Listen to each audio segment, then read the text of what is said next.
I'm sure, although technically it would have been the 13th when the assassination attempt on Donald Trump's life happened overnight, as it was for those of us in Western Europe. Quite an incredible day. But this week's supplement doesn't take any of that into account because it happened before, after it had all been written and published, of course.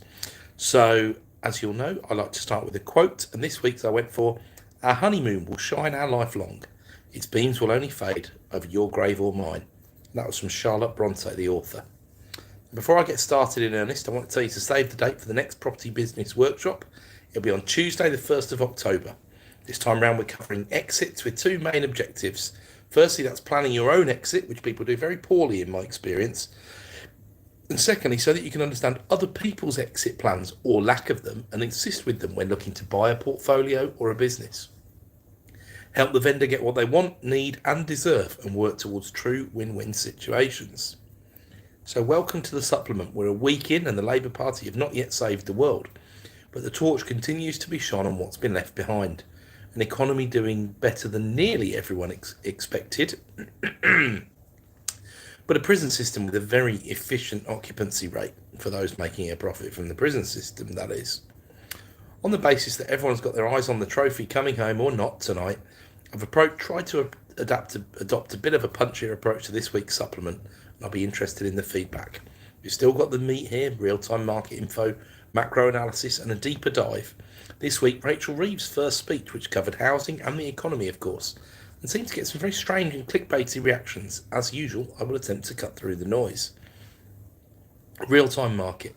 Sold subject to contract prices are still £348 a foot and still 6% higher than January's number. Listings remain strong and net sales, which are sales agreed minus fall-throughs, remain 30% higher than the equivalent week in 2023. This is considering the election, and it seems to have passed relatively without incident, all things being considered. Will there be a post-election bump now? It'll be a short one, you'd think, with the holiday season coming. The worst trend in recent weeks has been an increase in fall-throughs from just over 1 in 5 deals falling through to 1 in 4. The long-run average is very much 1 in 4, so perhaps it's just mean reversion, but it's one to keep an eye on.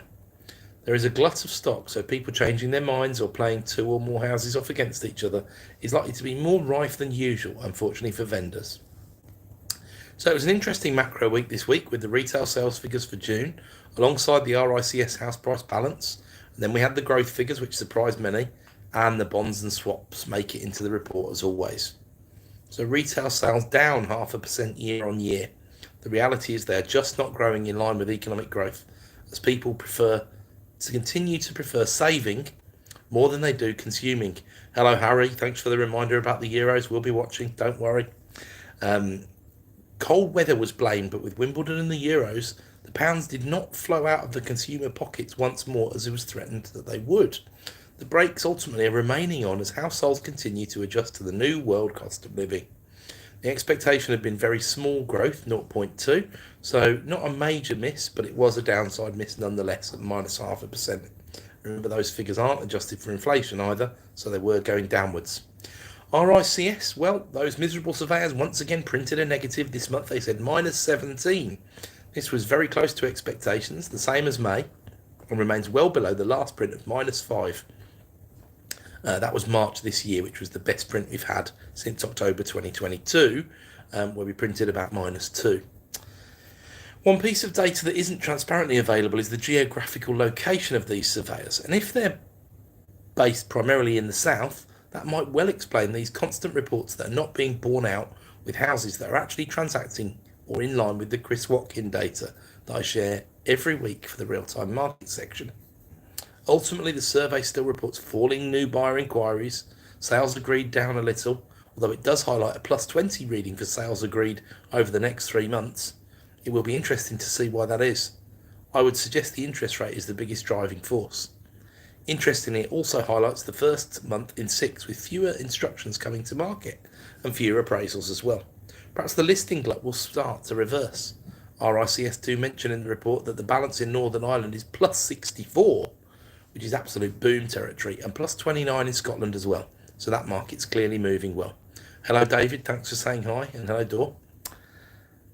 Indeed, they highlight the southwest, the southeast, and East Anglia of having the weakest readings of all regions, as they describe them as clearly negative. Tenant demand, on the other hand, printed plus 28 once more, and new landlord instructions printed minus 11. Rental prices over the coming 3 months, the expectations are at plus 38, which is right at the top end of the range seen in 2024 so far. With even weaker landlord instructions, there's no stop coming just yet. The survey only gets 235 responses, which is a pretty weak sample size, so we do need to bear that in mind before drawing too many conclusions. Akashaza, yes, I am from Birmingham, or close enough anyway. On to growth then. A nice surprise of 0.4% for May. Consensus was 0.2 for GDP growth for the month, but a disappointing April, in spite of solid PMI readings. And coming off the back of a bad month weather-wise in April, it did leave a couple of clues that growth might do better than expected. June at the moment didn't look particularly special, with services PMI slowing down, but 0.6% growth for Q2 looks on the cards. And if you threw a dart at June's growth, I'd throw it at 0.15% right now, plus or minus 0.1. Akka says, nice accent, thank you very much. Actually, my dad was born in Birmingham, my mum was born in London, so I have a bit of a mongrel's accent, really, people normally say, but don't get called a Brummie by any Brummies that I know anyway. Anyway, the failure of all the media and the majority of the economic forecasters to pick up on this has spoken volumes. We now have a last quarter growth rate of 0.9%, but still talk of only 0.5% growth this year. Hello to New Zealand then. It doesn't take a genius to work out that requires a contraction from here. And what reasons are given for such a contraction? None that make any sense. We need July's PMIs to check June's mini wobble was indeed election related, but I suspect they will prove that was the case. The services sector is at 1.1% between March and May, roaring growth, or the same growth as we were seeing just as inflation came right down to target. The one big factor that's changed massively over the last 12 months is the rate of inflation, down from 10% to 2%. And remember, all of these figures have been adjusted by inflation. Construction output grew 1.9% in May, which is very much in line with the positive May construction PMIs that we saw back then. The 0.9% quarterly growth figure is the best print since January 22 for a quarterly period. It also blows out the technical recession from the end of 2023 comfortably. One of the notable underperformers in the services sector was real estate activities, which is in line with the declining number of rental instructions and a lot of stock being on the market, but still below historical average activity when we look at completion numbers. The weakest of all the consumer-facing services sectors, buying and selling, renting or operating owned or leased real estate. It's difficult to imagine that the sector is not getting smaller. Now, 0.9% per quarter is not a sustainable growth rate in our economy, but it does fix a fair few bearish forecasts about just how much money is out there. We do, as I first mentioned a couple of months ago, look on track for 1.5% growth this year at this point, if not more.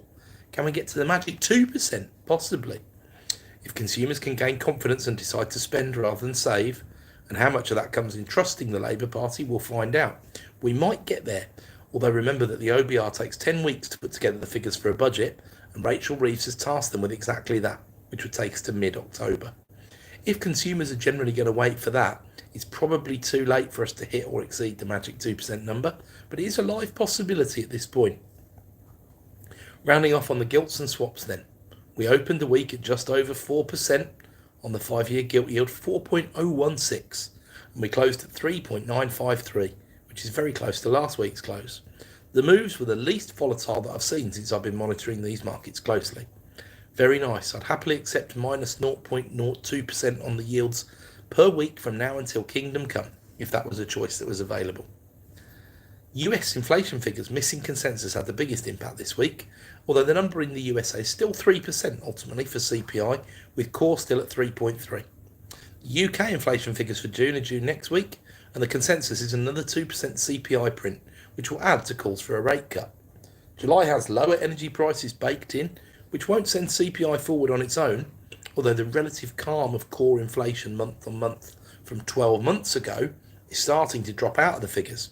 Last month's core inflation was up 0.5% month on month, and that's a very typical figure at the moment. Akka asks, why did groceries rise in price all over the world after COVID? Well, mostly, Akka, it was due to supply chains, and when COVID came, then effectively what happened is people decided they were going to produce less and global demand would fall for many things, including oil, including all sorts of commodities. And then that wasn't the case because government stepped in and pumped so much money into all the systems that instead actually there was more demand. There was rising demand. Nowhere near as many people died as they have in pandemics in history. And in fact, the world population kept on going upwards. So lots and lots of disruption to supply chains and just moving those groceries from where they were grown to the shop shelves, and also the cost of the wages for the people who work in the stores and all the rest of it all went up quite considerably, which pushed those prices forward. Now, some of that was happening a lag effect, and some of it was happening before, but that's a loose explanation for it. Of course, you've got to also bear in mind that big companies know what they're doing, so when they see an opportunity to raise their prices, then they tend to do that as well. Back to the swap rates anyway. Thursday's close at 3.927 on the gilts, meant a swap rate of 3.822, as that discount continues to grow just ever so slightly. And that put rates of about 5.8%, no fee, 5-year limited company fix firmly on the table, which is very close to what's out there.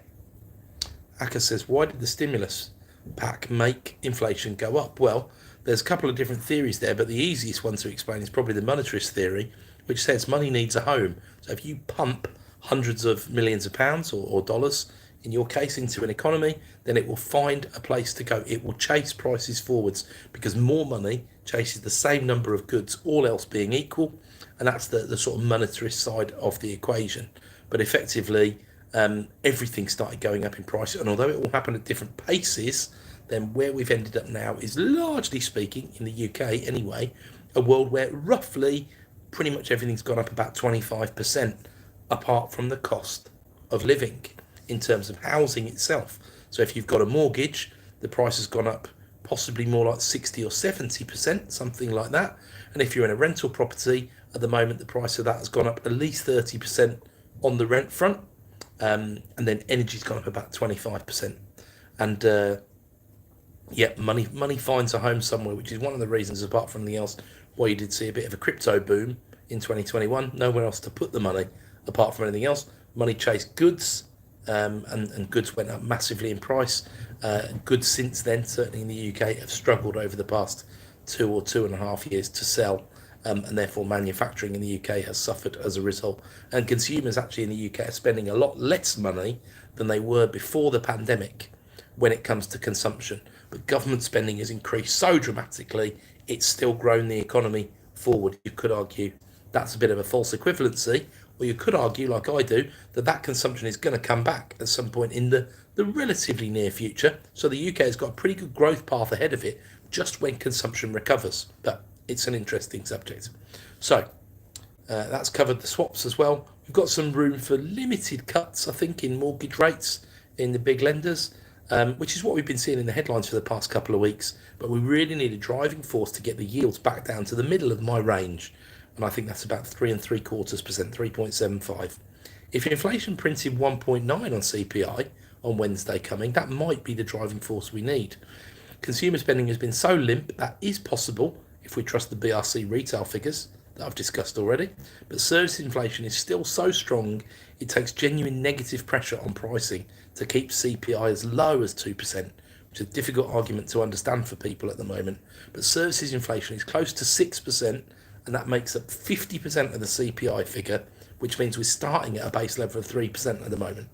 And services inflation is the one I'll be watching closely, even though no one else really seems to be that interested in it. Anyway, that takes me to the deep dive for this week, and Rachel Reeves' first speech as Chancellor.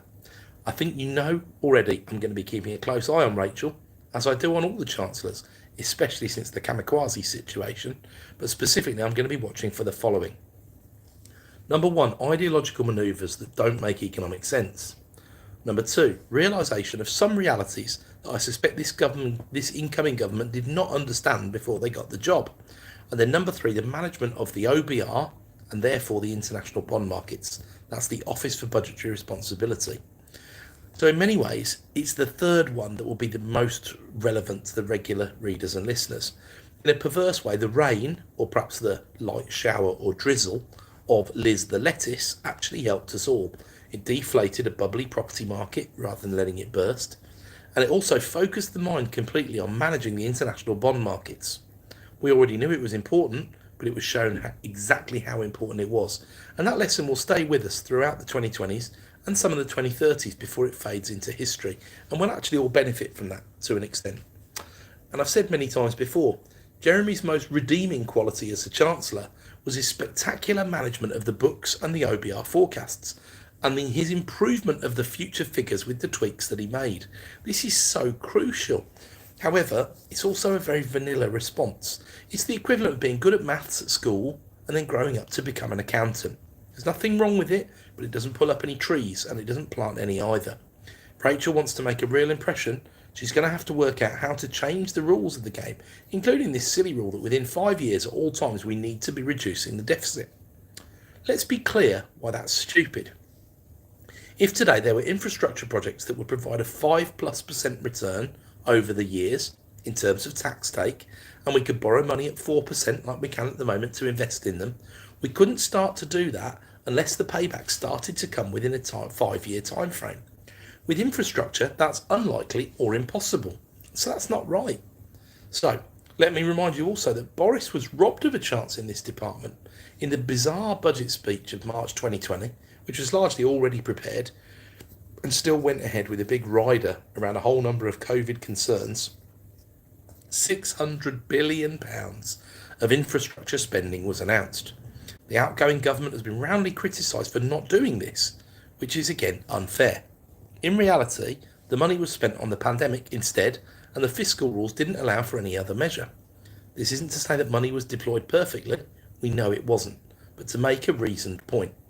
That 600 billion and more still needs spending, and that's a cross-party argument. Although very quietly, and politics will instead play out like it always does.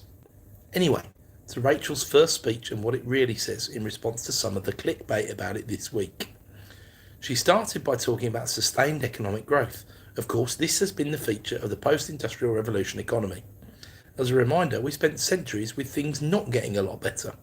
The washing machine nearly doubled the available workforce overnight, a far more significant invention than even the steam engine. Then growth came. It was, like it always is, dirty, inefficient, sometimes unfair and unequal, but a rising tide really did lift all boats. Then we got to post-industrial. Society came forward, but not at a great pace. Still, all the numbers went in the right direction. Life expectancy went up at a great pace. Poverty down, literacy up. Retirement became an actual thing, in which today's society is seen as a fair entitlement. Indeed, there's some truth to the phrase, judge a society by how it treats its poor, elderly and infirm, although that in itself is an ideological statement. It isn't a given, though. It hasn't happened much since 2007, mostly because the parachute thrown into the system and the way in which the 2008 banking crisis was dealt with, or more accurately, amortised throughout the system. Many of the metrics haven't moved much. Old age poverty has improved, as the Conservatives tried their most to help their most loyal voter base. We've lost a decade, or perhaps even 15 years. It's hard to put that into perspective as an individual, because depending on your age, it is highly likely that things have improved for you or I. These measures are always cross-sectional and not best viewed as the part of your own life. People tend to increase their incomes until the ages of around 55 on average, and wealth until around 75 on average, at which point both start to come down for reasons that are likely obvious mostly. It also isn't the objective of all political parties. The Green Party don't really want it, precisely because it is dirty and unequal. What their alternative utopia looks like, in reality, is pretty rubbish. But it's the slogan on which Labour built this campaign, growth, growth, growth. To kick us off, as above, they've inherited a growth situation, mostly on fluke of timing, but based on some sensible measures by the very last iteration of the previous government. The worry and the first challenge for Labour, though, is in the application here. Like I said, growth is dirty. Making energy green, if it increases the cost of energy by a disproportionate amount, cannot be a growth-related policy. It is instead one that will hit the poorest hardest. So this is exactly the kind of disconnect that I'm talking about, and time will tell on this one. The link between the price of energy and the rate of growth is so incredibly strong it's unbelievable, but it's often forgotten. So Rachel proceeds to outline how she's inheriting a terrible state of affairs, the debt payments, and the interest rates would confirm that. However, the growth figures are not terrible. 2% growth would add £50 billion to the size of the UK economy, a not insubstantial dividend, and this should soon be recognised in the OBR figures, which were closer to the 0.5 to 1% growth rate over the next couple of years in their last pass of the economic landscape. The new Chancellor knows not to circumvent the OBR, but instead has asked for Treasury officials to provide a State of the Nation summary before the summer recess, which will be separate from a fiscal statement in October. That'll be following the OBR report, of course. The cynic in me says, please outline everything I can't take responsibility for and I can blame the Conservatives for as quickly as possible. But that's just politics. She's already isolated the lack of growth in the UK compared to the OECD. I think the G7's a fairer comparison personally, but there we go. But that is the reason why our economy is £140 billion smaller than it should be, looking at the last government from start to finish. Then Rachel speaks of three pillars: stability, investment and reform. Perhaps a poor choice of words on the third one, but there we go. Stability fits the Starmer profile, a yawn fest, which personally would go down very well. Investors love a yawn fest, but they've got to believe it first though. But Rachel singles out tax, inflation and mortgages as three things to keep as low as possible. It's quite a small c conservative statement, that, I'd suggest. She then once again re-emphasises no rises in income tax, national insurance or VAT. And then the next couple of sentences are potentially quite powerful. And to investors and businesses who have spent 14 years doubting whether Britain is a safe place to invest, then let me tell you, after 14 years, Britain has a stable government. A government that respects business, wants to partner with business, and is open for business.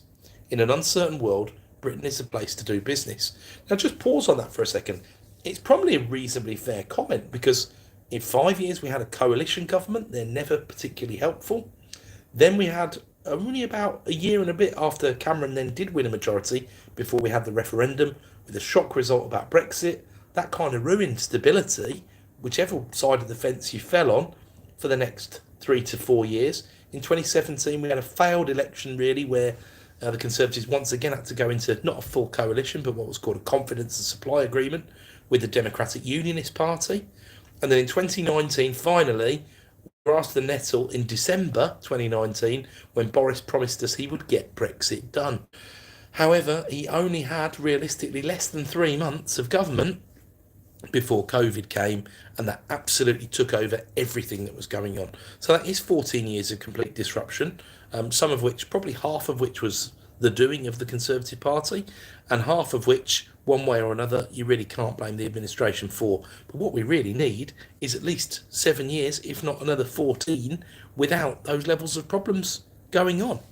But anyway, what we've got at the moment is actually a rare set of circumstances that favour the UK for a change. The timing of the French snap elections and le wobble, as I call it, is ideal for a UK that's not in the EU. France is the cornerstone alongside Germany, also having its own smaller zwobble, and the recent events are seriously damaging to future EU investment. Northern Ireland could continue to be a gigantic beneficiary of all of this as a hedge your bets play. Next up is a reminder from Rachel that Mark Carney is back, leading a task force to establish the long talked about National Wealth Fund. Also doesn't sound very Labour, does it? This will be deliberate, and if you ever had dog whistles for investment, Rachel's definitely trying her best here. On to reform. Note that's a small r, reform, not reform the political party. First up is planning, front and centre. The 1.5 million homes is up next. I do wonder how many of the administration know there's probably a 1% chance they can pull this off. Housing starts average under 200,000 per year for the last 45 years. What's different these days? More money? No. Easier to build? Don't make me laugh. Ridiculous changes in building regulations the other way. More availability of land that's good for building on? You're joking. A glut of skilled contractors wanting to work. I can't even bring myself to respond to that one. The NPPF is up first. That's the National Planning Policy Framework, including the restoration of mandatory targets for local authorities. The problem, or one of the problems, wasn't the targets, which were scrapped a couple of years back if you recall, but the penalties or lack of them if the targets weren't hit. Here's an ideological barrier. This iteration of Labour favours devolution, as did Blair and Campbell's iteration. However, when the largest local authority in Europe, long under Labour control, is bankrupt, how do we have faith in further local devolution? It will take some of the same skill that has appointed round pegs in round holes to some ministerial posts, and some evidence that all of that actually works as well, of course. The offshore wind has also had its ban its onshore wind has also had the ban lifted, which is more symbolic than anything, I'd say. There are some good sites, but onshore is less reliable than offshore. It is cheaper, however, but will never solve clean energy solutions with intermittent supply. Large development decisions have been taken nationally, not locally. Unlikely to affect any listeners directly, but indirectly it definitely will. Energy projects will be given priority. A huge spend is needed simply on the grid over this Parliament, like nothing you've seen before, and mostly via pylons. Imagine how well this goes down at the local level. There will be a new task force to accelerate stalled housing sites as well, apparently. 4 projects representing 14,000 homes have already been identified. How will the problems be fixed?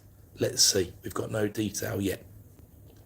300 new planning officers. It can't harm, but it doesn't sound like nearly enough. It's a start.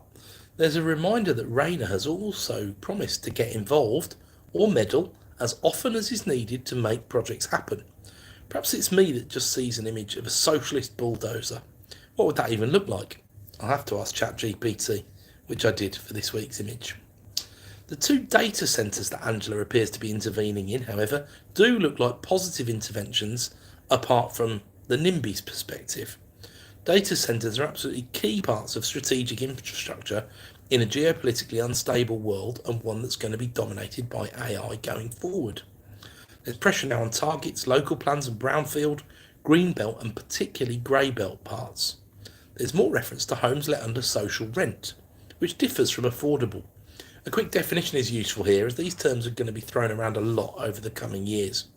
Affordable rent is easy, up to 80% of the market rent. The local market would determine the market rent, and there's no formula other than that. Social rent's not so easy, but it is better defined. Pay attention though, because we start with the concept of a formula rent.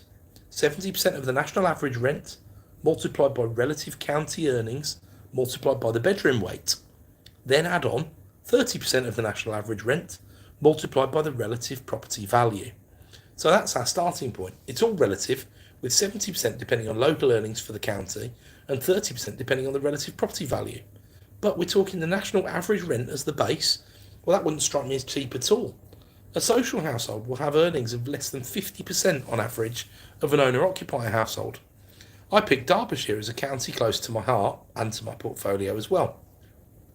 So if we were using the figures from today, we'd have the national average rent in England, £1,301 per month. The relative county earnings, £624 in Derbyshire weekly, and the national earnings, £645.80 weekly in England. So the first multiplier is 0.966. The bedroom weight changes per property. A 2-bed has a weight of 1, a 3-bed has a weight of 1.1. So it's not a discount, but a premium for what we might consider an average UK property, a 3-bedroom house. Relative property value, though, that must be cheaper, right? Well, the valuation rules are quite tight. You cannot downvalue because it's social housing. It should be clear by now that without going into all of the maths, formula rent really doesn't help. It's especially unhelpful looking by county because the social rents are almost certain to be concentrated in poorer parts of the county. But averaging by the county average makes no adjustment for local variations. So, if we use today's figures, the formula rent would be about £1,400 a month for a 3-bed in Derbyshire. That's pointless. Luckily, for those exposed to social rents as tenants, there's a rent cap. Ah yes, the killer of all investment, as indeed Labour themselves recognise these days, the rent cap. Luckily also, the system only works, and it clearly doesn't, based on rents and values from before the year 2000. It's a little bit reminiscent of how council tax valuations work. Back then, Derbyshire earned more than the average English county, so it's getting worse right now, although the national average weekly rent back then was £54.62 in the year 2000, apparently. I don't believe this number, frankly. The ONS only have data from 2005, and I suspect this has been used backward looking to cook the books. However, since then there's been inflation plus 1 added to all the figures apart from 2016 to 19, where a drop of 1% per year was forced on the providers. Fire and brimstone until inflation kicked back in, of course, and a 7% cap had to be enforced for 2023-24 as the real number was 11.1%. Confused? You should be. However, if we use the average county and the inflationary adjustments roughly, the social rent for a 3-bed looks more like £484. So the formula only works because it's based on house prices from 25 years ago and also, frankly, a fake rent. It's also nowhere near the cap. This puts some colour around housing association comments though. £484 a month for a 3-bed with a likely running cost of maybe £164 or so. I'm including everything here, a new roof every 80 years, new windows every 40 years and everything on down from there. This would be before management but would include compliance, and it's just a rough stab. Add £20 a month for management at scale, that would seem fair, and that would leave about £300 cash flow before considering any financing costs. So that would see the investment side returning £3,600 per year plus capital growth. That's where the average social landlord might be. That average house will be worth about 280k, let's say, so the net yield's about 1.3% before financing, and there's no leverage. If you use 2.7% capital growth per annum, which of course plenty will disagree with, but if you consider that as the figure over the next 100 years, in the same way an institution would approach it, that would mean a 4% return, 2/3 of which only comes when you sell the asset. You can't refinance because the yield is just far, far too low. Here's your problem. That 4% and more is currently widely available in the bond markets. The 30-year yield is still 4.616%. That pays out 6 monthly or as you sell the bond, depending on the coupon. Again, this is what institutions will look at. The above also shows you that the average formula rent today would be £1,400, or capped at £841.62. That's the current 3-bed rent cap, which the average social rent is nowhere near. 57.5% of the cap is the average. The caps won't really scare many people in what's already a frightening sector. Now, the one advantage that there is that I must say here is that, apart from anything else, the social rents do go up, CPI inflation plus 1% per year. So it might be better compared to a 30-year index-linked gilt, which makes a potentially much more favourable comparison for social rents. However, you do have to bear in mind that this is active, not passive. So if you are going to compare it to a bond, you do have to compare it to the fact that this takes an entire organisation to manage and deliver housing apart from anything else. And also bear in mind this sector has had caps, implemented on it. It hasn't had lots of things change in it over the years, and it just went through 4 years, 16 to 19, where they were told to lower social rents by 1% every year. So as an institution, how can you trust what the path of social rents might be? And people will be watching that very closely. They really need something that's going to persist for the next 25 or 30 years and a pledge, because these are the timeframes that institutions look at. But who's listening to me? So there we go. But let's be more positive. Let's solve the problem. To get social rents, what do HAs, housing associations and institutions need to get involved? Well, they're going to need subsidy, of course. What premium is going to be needed over and above that 30-year bond? Several percentage points, you'd think. Can you build the average house for the price of that average house? Possibly, probably, certainly in poorer areas. In fact, you could probably do a bit better than that. 280k budget for a 3-bed new build where land is cheap, probably beatable. So there might be a bit of value to be added there, you'd think. Still, feels like a grant contribution at the 20 to 40% level, which can come from supernormal profits on the rest of a development, of course. But let's just do the back of the fag packet maths. At 40% affordable, and remember affordable rents are up to 80% of market, so the average 3-bed rent in Derbyshire at the moment is £1,091. 80% of that is £872.80. Social areas are likely, or affordable areas, are likely to have rents again maybe 20% below that market average, might be fair to say. So that'd chip another 20% off. So that might be £700 affordable rent on a 3-bed in Derbyshire. So if my figures are anywhere near right, affordable rent is 45% more expensive than social rent here. That makes it very attractive, you'd think. Apply the same logic and net cash flow per month. Looks more like £500 before financing, which is now 6k per year plus capital growth. Now, work that out at 40% of any large site being affordable. Bear in mind, house builders like and have enjoyed 30% margins, although I suspect Labour's fair idea of a margin is more like 15 to 20% here. And you see when the math starts to fall over, or we're back to the grant and subsidy pathway. Social rents need subsidising. Affordable arguably do not. However, with figures like £8,000 extra cost per new build after June 2023's building regulation changes being touted around amongst house builders that I know, money doesn't grow on trees and costs are up, up and up. The puzzle continues to get more complicated, not easier. Still, the biggest problem of all to me is obviously the interest rate rather than the planning system. There's also the problem that affordable rents don't really look that affordable, although they are cheap for a new build house, let's face it. Anyway, back to Rachel after that considerable segue, and the next statement, which strikes me as pragmatic and one made by someone who isn't scared of upsetting the apple cart at the moment. And we must acknowledge that trade-offs always exist. Any development may have environmental consequences, place pressure on services and rouse voices of local opposition, but we will not succumb to a status quo which responds to the existence of trade-offs by always saying no and relegates the national interest below other priorities. For property people in general, this sounds very positive, although whether and how far this filters down through to local schemes, we don't know. For those worried about a Labour Party with an element of what feels like arrogance and concerns of those who feel that the market is just the lesser of all of the evils, statements like this leave doubts. And we will turn our attention to the pension system to drive investment in homegrown businesses and deliver greater returns to pension savers. What does that mean then? We have ways of making you invest in certain things. Underinvestment in British companies has been a big problem for the past 15 years, but investment elsewhere has driven returns to Britain that then get spent in Britain or fix pension deficits or similar. This sword has two edges to it, and this could be, the indicator of the beginning of potential financial repression in the UK. We've really got to see, what does she mean by that statement? I can't even speculate, to be honest, but it's concerning. Rachel focuses on the past 14 years without recognising that the economy was handed over in 2010 and in worse shape than it is today, arguably. Unemployment was far, far higher. The effective interest rate on debt held by the government was also much higher. We're still benefiting from a lot of longer-term money borrowed at cheap rates. The precipice of a double-dip recession. The Conservative response wasn't great by any means, austerity the only policy, but badly implemented to say the least. But politicising most of this is merely smoke and mirrors. We were shafted as an economy by the 2008 financial crisis. We were shafted again by the pandemic. 2008 was way worse than 2020 because it affected the roofs over people's heads.